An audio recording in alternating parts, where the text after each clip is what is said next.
Hello and good morning from Kuala Lumpur. Welcome again to our virtual colloquium organized by the Institute of Teacher Education, International Languages Campus, Kuala Lumpur.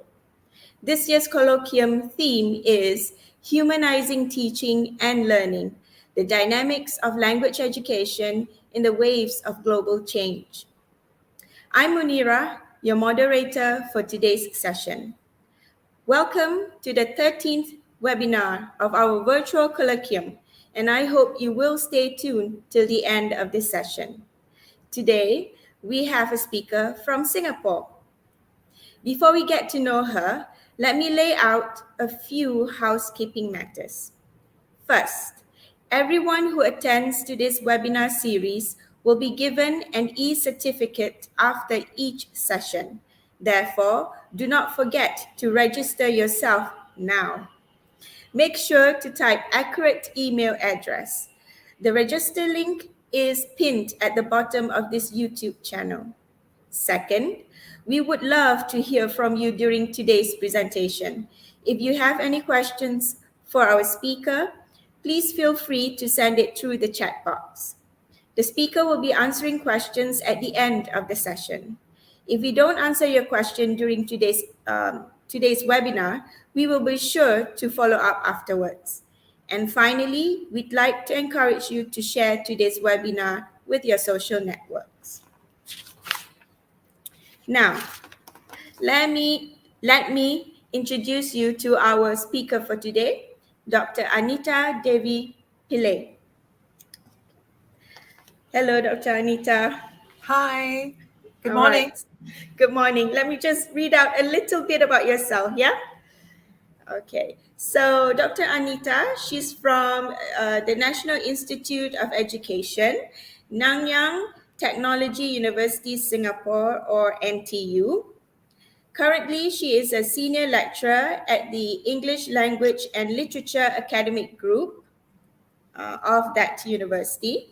Okay. She is the vice president of the Singapore Association for Applied Linguistics, and she has many awards and recognition, among others, the Excellence in Teaching Commendation Award by NIE and also NTU in 2018. That's really great, Dr. Anitha. Thank you. Okay. And your key research and teaching areas are writing, literacy studies, and communication skills. We are absolutely looking forward for your session today. So, Dr. Anitha, the screen is yours. Thank you very much for the introduction. Hi, everyone. I'm Dr. Anitha Devi Pillai from National Institute of Education, NTU. And I'm here today to pick up on the topic of the teaching of writing. So give me a moment. Let me just share the screen.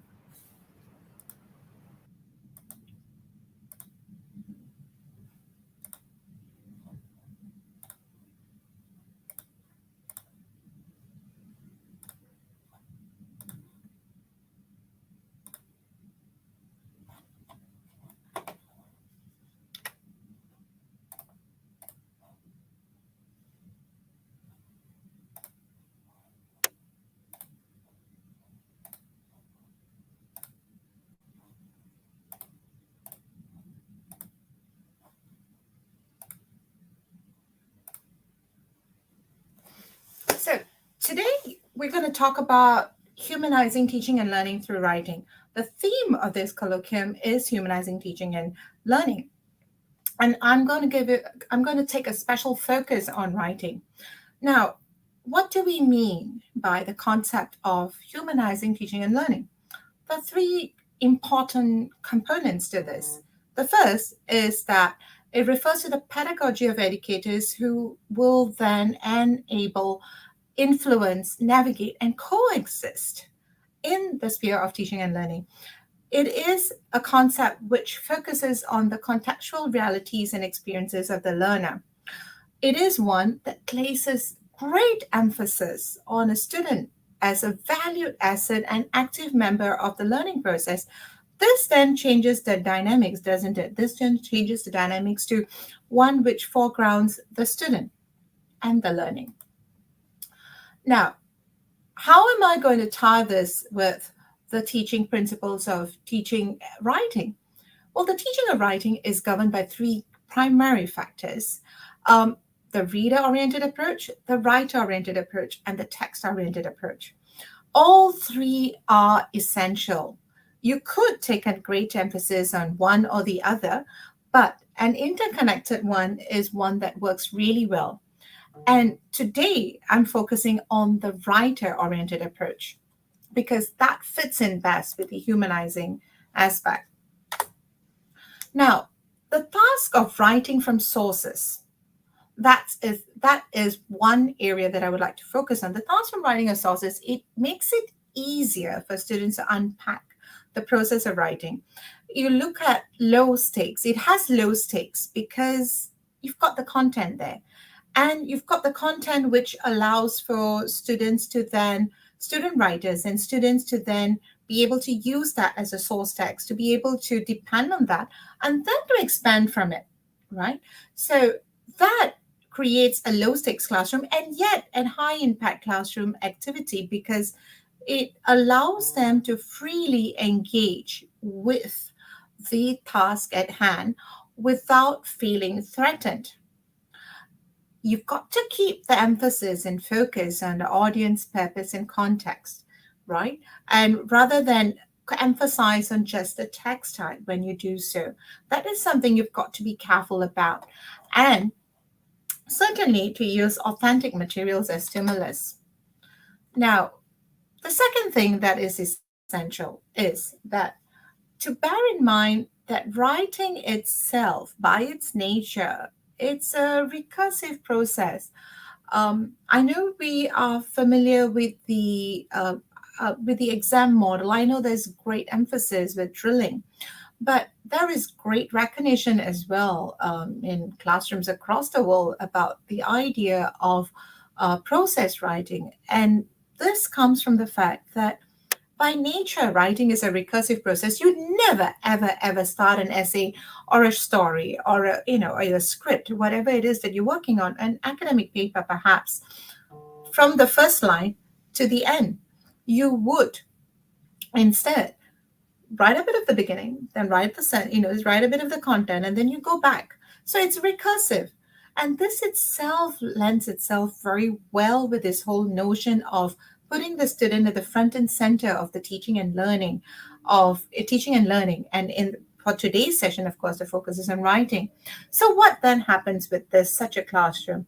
Well, there are three stages that one has to keep in mind. The first is the selection stage, where students select information from the source text. The second is a connection stage, where they connect the ideas that they found in the text that's given to them to their own understanding of the text. We all go to text. We all go to text. We all read things and bring our interpretation to the text. We No two people read the same text, in the same identical manner. So how do we then make sense of what we're reading? We make sense of it by bringing in our understanding of what we know, the audience, purpose, and context, and then shape this into a text, a coherent text, and present it to the world. So these are the stages that involved in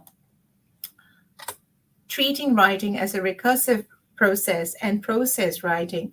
And one thing to bear in mind before I go into giving you examples of what we have done to illustrate this is that one thing to keep in mind is to ask yourself, when is the writing activity less successful? It is less successful when students are merely summarizing and copying sentences. I mean, I guess if you were to be looking at if it's a handwriting exercise, perhaps, but certainly not one that draws the student in, certainly not one that engages the student, certainly not a classroom which puts the student front and center. So then it won't be successful, of course, if it is merely copying sentences that the teacher has put on the board. There has to be integration of ideas. There has to be the writer bringing in the ideas. their own ideas, their own understanding, their context, the same task. If I were to teach it in Malaysia, if I were to teach it in Singapore, Philippines, it will all differ. And why? Because teaching and learning is not just from point A to point B, isn't it? There is this whole element of the human being involved in the whole dynamic. So there needs to be integration of ideas, not just the teacher's ideas, mind you, but the students as well. The focus then has to be not just on task completion and great focus on the product, but on the process. That's when we can humanize the teaching and learning through writing.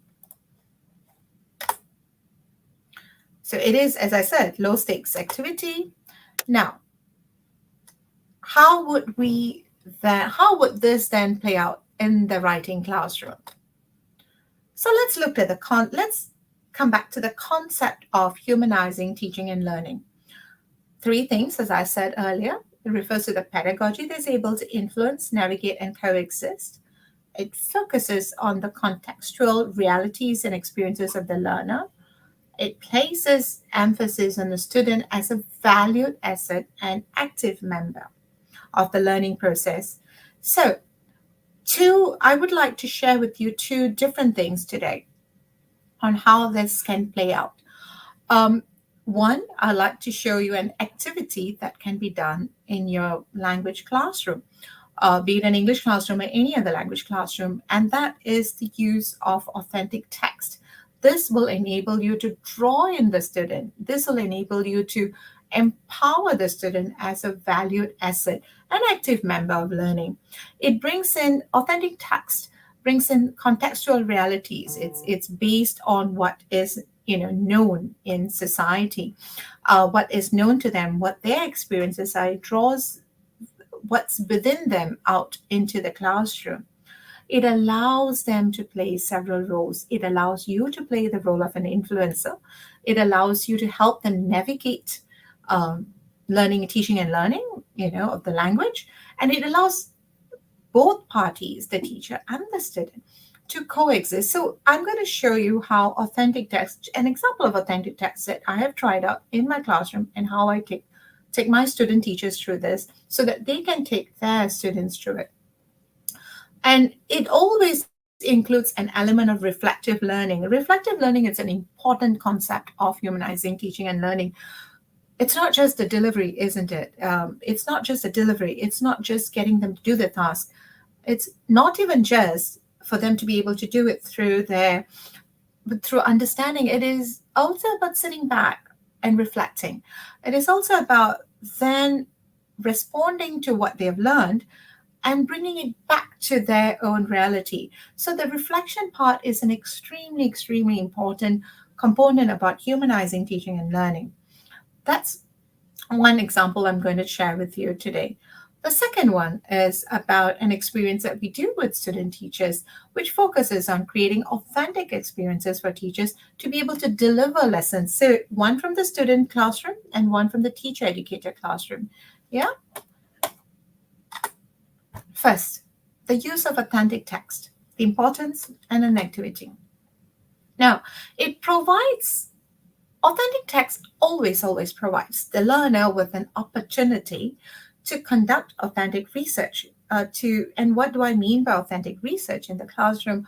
I mean to read up about the topic, to read it further about the topic, to draw in and look at what do I know, what do I want to know, what do I learn from this activity, how will this affect me, how will this affect society and community.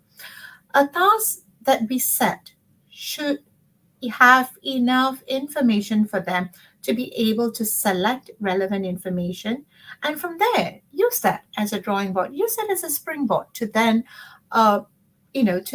research on possibilities, go beyond the text. So you give them something that makes them secure because they have something in front of them, and then you give them something that's interesting enough to get them to explore further. You've also certainly model the type of text that you want them to be able to produce. Now, treat this as a stimulus. right? A stimulus is one that allows them to write further. Ensure they understand the context. Why are they writing this text?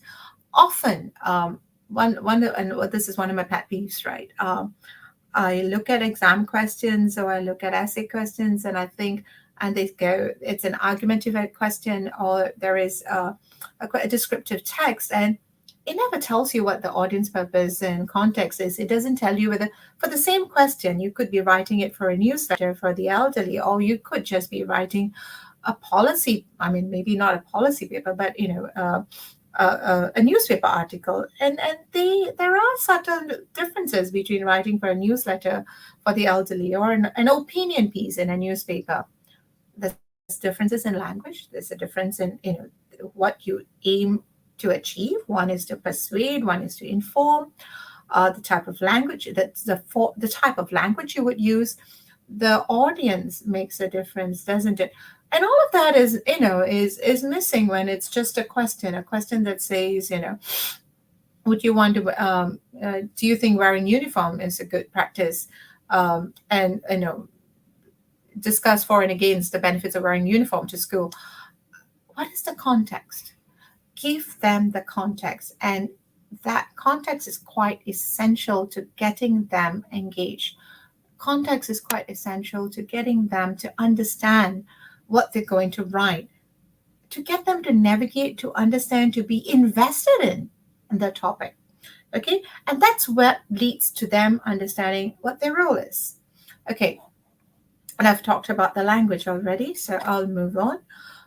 You certainly want to engage with them when you talk about humanizing teaching and learning. What you're really talking about is certainly wanting to engage with them to go beyond summative assessment, to encourage them to look, to develop essential research skills, good research skills, mind you, and to be able to expand their knowledge, be able to expand their knowledge to look at, to understand the community's values and to be able to bring that back as well, to be able to independently select materials, to be a discerning reader based on the tasks that you've given them as well, to use language effectively. When do you use language effectively? It's not just about piling them out with vocabulary lists and expecting them to put it into place. All we get is a teacher parroting sentences for them. It's about them selecting words independently because they are invested in the topic, because they want to get a point across. Adhering to the word task requirements, that's also another important skill you want to teach them as well. Yeah? Okay, let me give you an example of an activity that I gave in this in a classroom.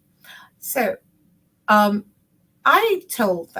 I gave them this context, and I said, and all these places that I'm describing exist. Yeah, all these. So essentially, I told them, your task, class, is that this is the context. The Singapore Indian Association Welfare Fund aims to address the needs of those who don't qualify for aid under the government's financial aid scheme.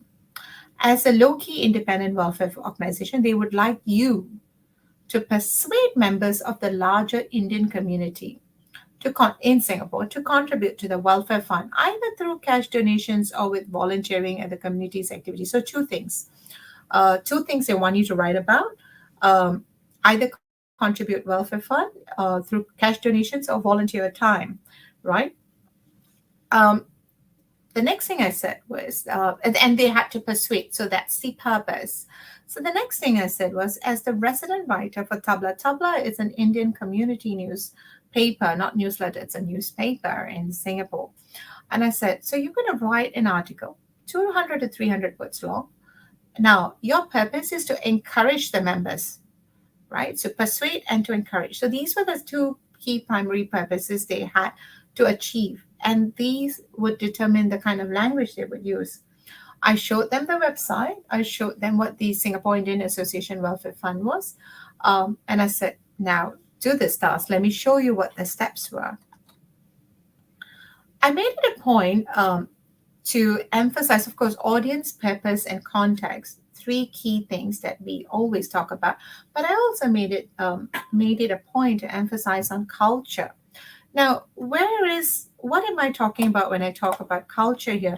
You see, when we write things, audience, purpose, context, there is this subtext of the culture of the community as well. So the newspaper that I selected for this particular task, the newspaper, is read primarily by the Indian community in Singapore.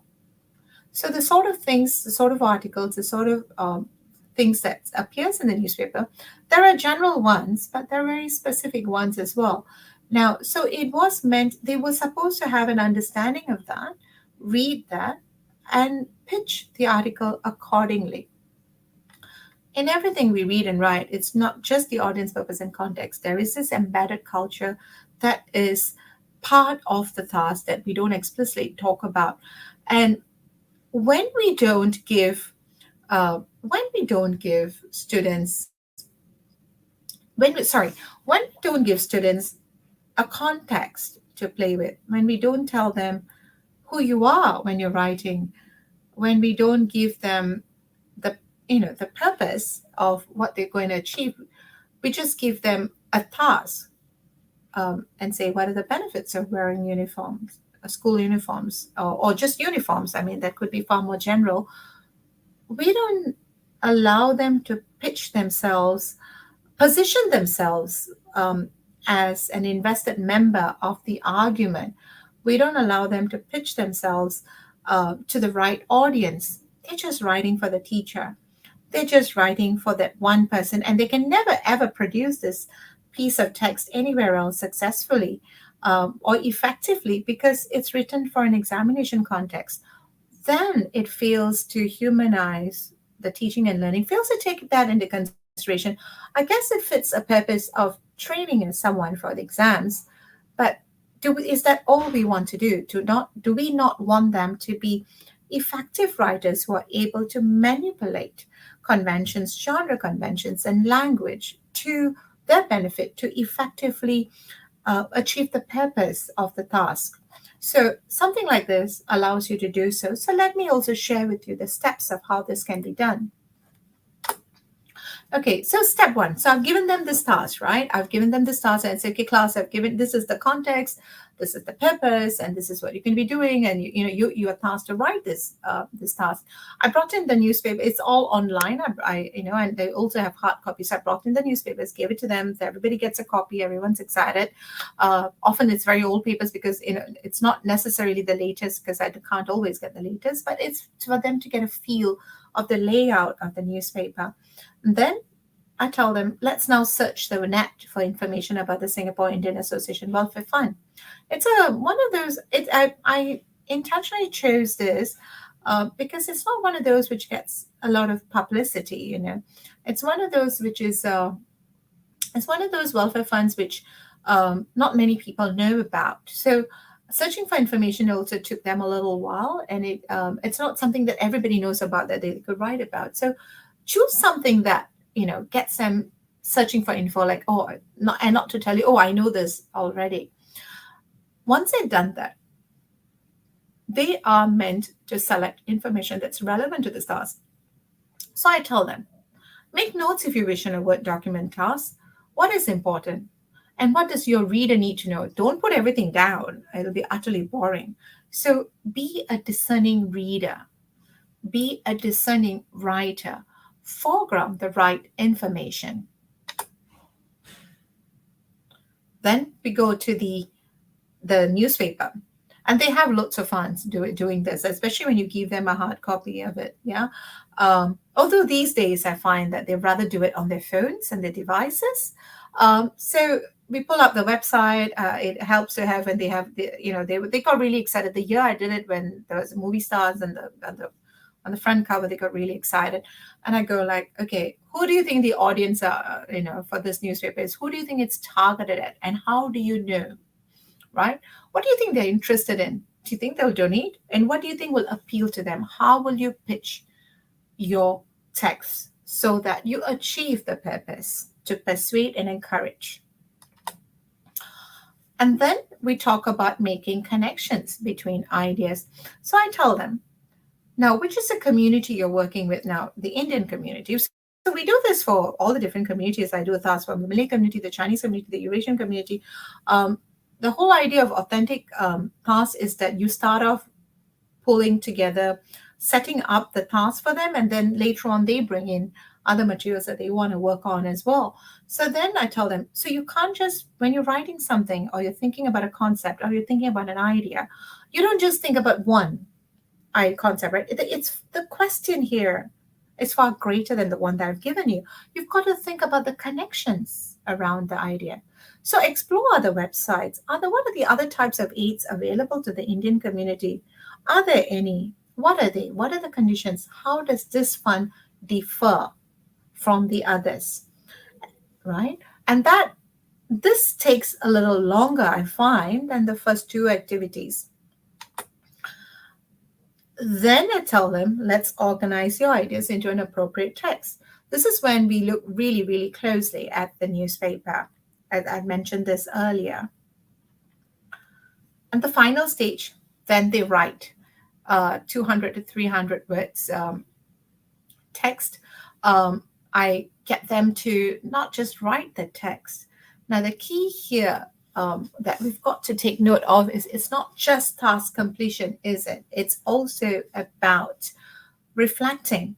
It's also about understanding the processes. So what they do once they're done with the task, they share their text with each other. Now, no surprise, you have the content, most of them have the same content. But it's not the content, it's alone. It is how it is presented. How do you persuade and encourage? And then what we do is that, and this is the crucial part of this activity, I get them to explain how they were able to meet the needs of the audience and explicitly underline the sections in their text that was able to do this. How does your writing fit the purpose of the task? Okay, how does it respond to the context? How are you responding to the context? And in what ways is this text that you've written relevant to the culture? The student writers are expected, and I do this with the student teachers, at NIE, National Institute of Education, and they then replicate this with their students when they go out to teach it.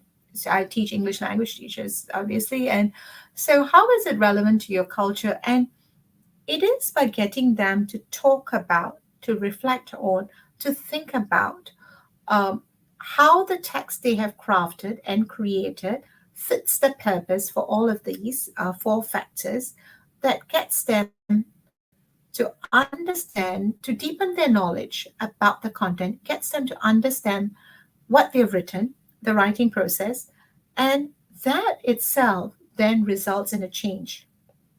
So first, front and center, authentic task. The next part is the reflection. And this is one part that I find that often doesn't get done or doesn't get enough attention. The reflection part may sound like just all talk, but it is an important component. And it is very important that we make space in our curriculum and our classrooms for students to be able to do this. Now, let me move on to the next activity that I'd like to share with you. This is about creating authentic experiences to create, to humanize teaching and learning.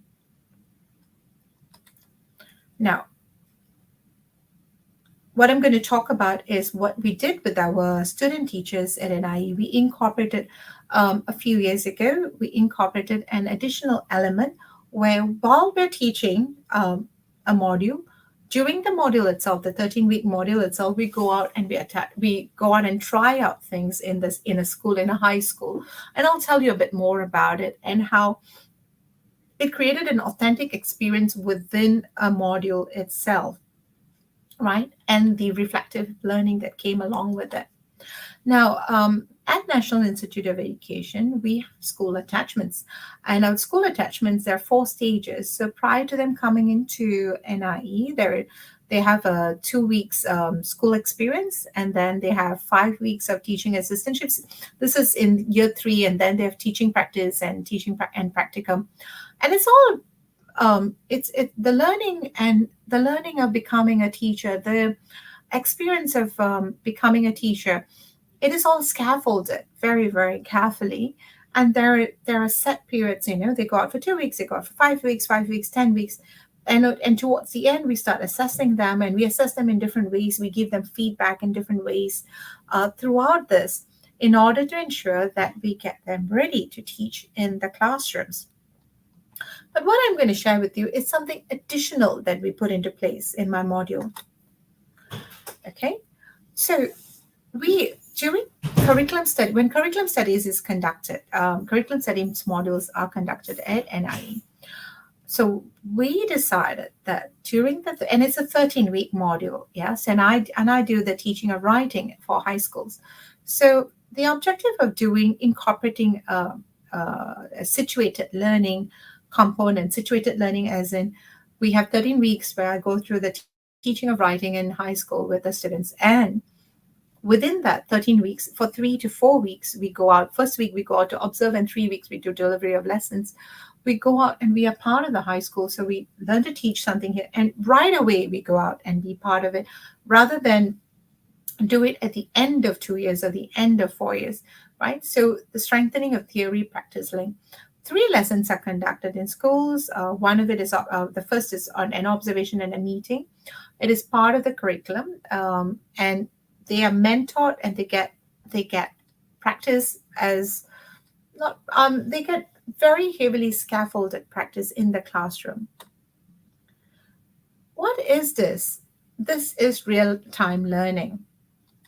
So first, student teachers spend weeks debating the merits and shortcomings of the various writing pedagogies with me, be it genre-based teaching, be it process-based teaching, being genre process-based teaching, and all the different types of teaching of writing that has come into place.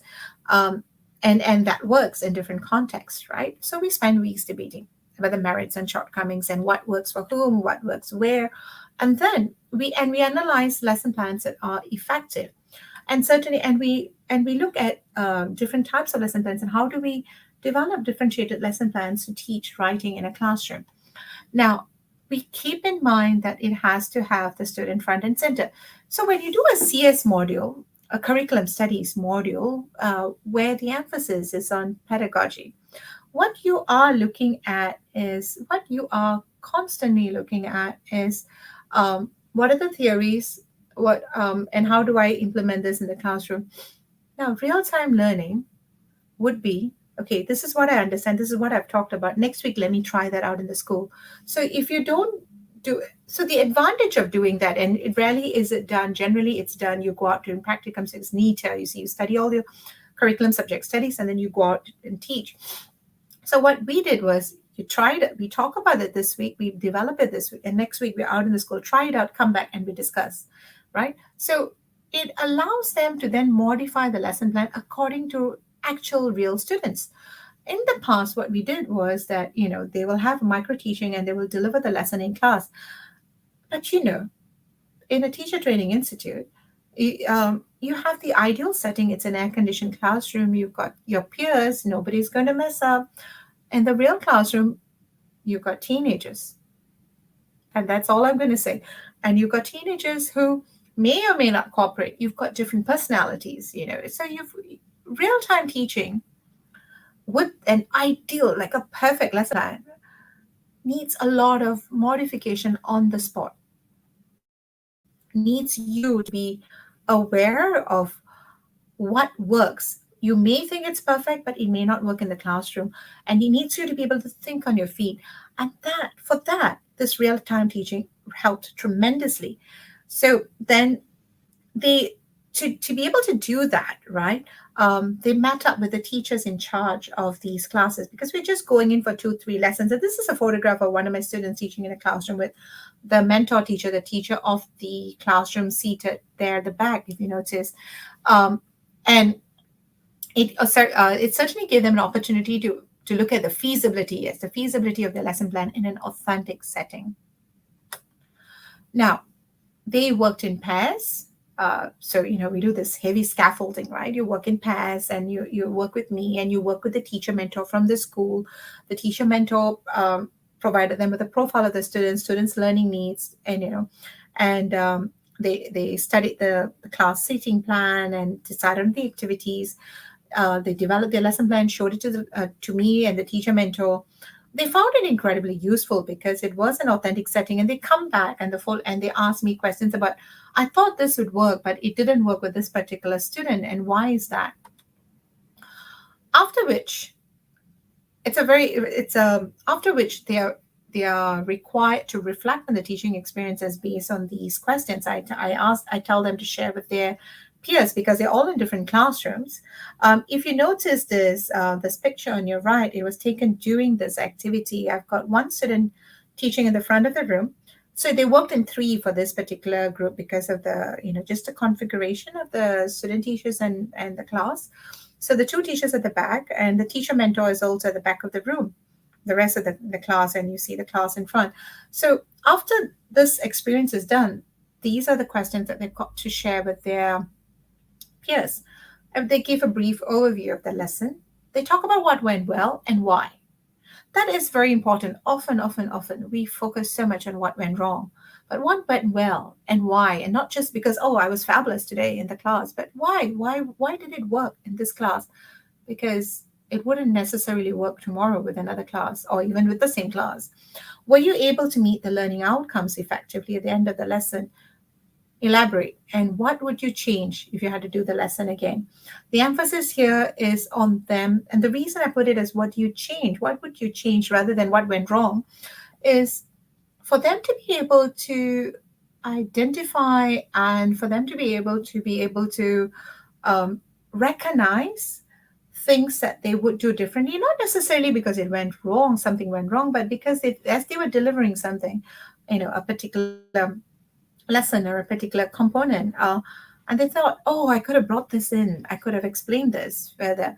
So that is something that's why I phrase it that way, and it gives them an opportunity to think about what next. After all, this is a learning activity, and it's all about the human experience of learning and teaching and learning. Now, I've come to the end of my presentation. And what I'd like to say before we go on to the Q&A segment is that the teaching and humanizing teaching and learning, humanizing teaching and learning, it can be done in various ways, of course. And in the writing classroom, it's a um, powerful concept to think about.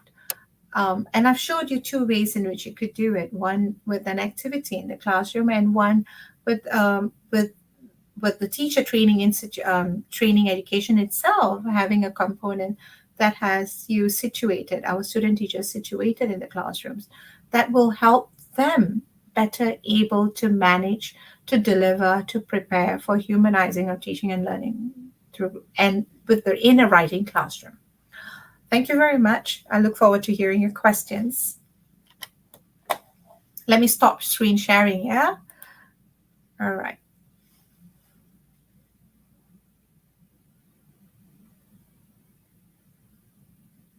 Hi, Dr. Munira, are you there? I'm ready to take questions.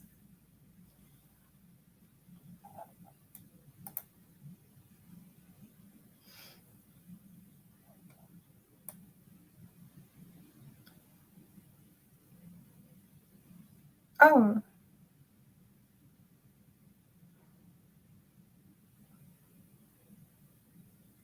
let me see whether there are lots of yes, fully agreed that students writing activity becomes lesser the current study methods. Let me see, is there a question there?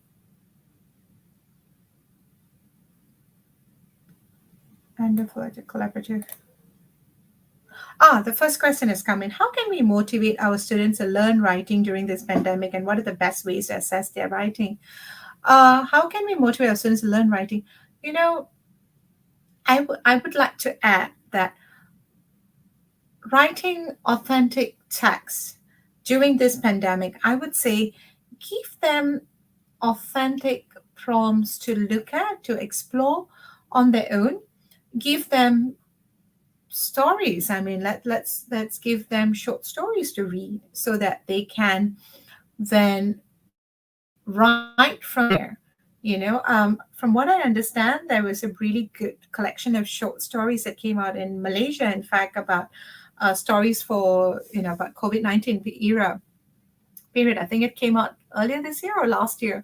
So stories from there would be lovely. Pick one up and share it with them, discuss it with your students, and that use that as a springboard for them to be able to then write about their own experiences when they hear and read about others. um, then they would be able to also articulate and have some ideas about writing on, about their own experiences. And it's writing is such a powerful tool. I mean, I don't just say this because I'm a huge advocate of, the teaching of writing. It's my area of research and interest. But writing can soothe, writing can heal, writing has the power to move you from one state to another, and it's such a powerful tool in your hand. This is the right time. What other time could we be looking at? So during this pandemic times, and what are the best way? The second part of the question is, what is the best way to assess this writing? I would say for now, focus on the reflection. Focus on what does the writer want to say. So write a response to a short story, a stimulus. Use it as a stimulus. Write a response to the short story, connecting it to your own experiences, right? And it can be a short story. The teacher could get them to write about a descriptive text as well. But please include one thing. Please include an author's note. An author's note is one where the author then reflects upon why they wrote the text the way they did. This gives them an opportunity to think through the processes, and that will help. So, and then look at that collectively rather than take it as a task that you would want to assess for language alone. So look at the whole understanding of how is the student reflecting, and then give comments about it, formative comments.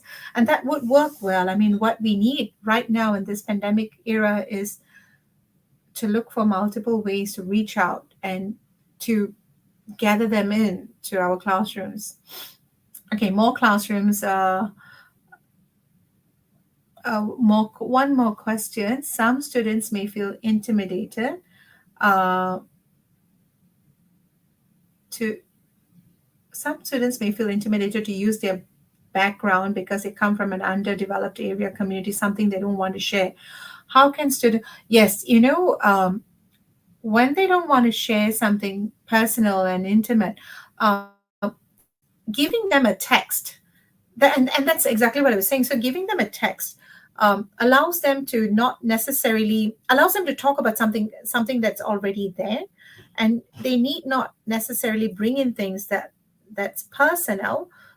Have a safe space where they can talk, just expand the text and do research based on the text rather than bring in their personal experiences alone. And the researching on the text will help tremendously. Like the first task that I um, showed you about the authentic text, and then researching on the authentic text. So tasks like that will help. So I've got a message from Dr. Munira to say that we are wrapping up. So thank you everyone for watching and for tuning in. I'm Dr. Anitha Devi Pillai from National Institute of Education. Goodbye. How do you stop? Okay. Hello, everyone. We again thank you so much for being here. Okay, yeah, I can see you again, Dr. Anitha. But anyway, thank you for the questions, and thank you for tuning in for our 13th session. We have a few more to go, so don't forget to be here with us on, let me see, is it on Thursday? Yeah, on Thursday, this Thursday, 14th of October at 11 a.m., we have our own Institute of Teacher Education International Languages lecturer, okay, who will be presenting will be sharing her experiences with regards to humanizing education. Okay, so yes, we will be back on Thursday, and apologies if we have to cut this session a little shorter today, but we totally enjoyed your session, Dr. Anitha. I would say that Dr. Anitha, you were fabulous. Why? Oh, thank you. Yeah, I'm quoting you. Why? Because your session were very clear. Okay, they were interesting. You captured well the essence of humanizing education, the concept of humanizing education, teacher education, teaching and learning, everything. And coming to this 13th session, I would say some of the key words that I've heard, I think for over a month now, would be safe, a safe place, something that is authentic, something that you have already you touched on today, to navigate and coexist. I like that very much.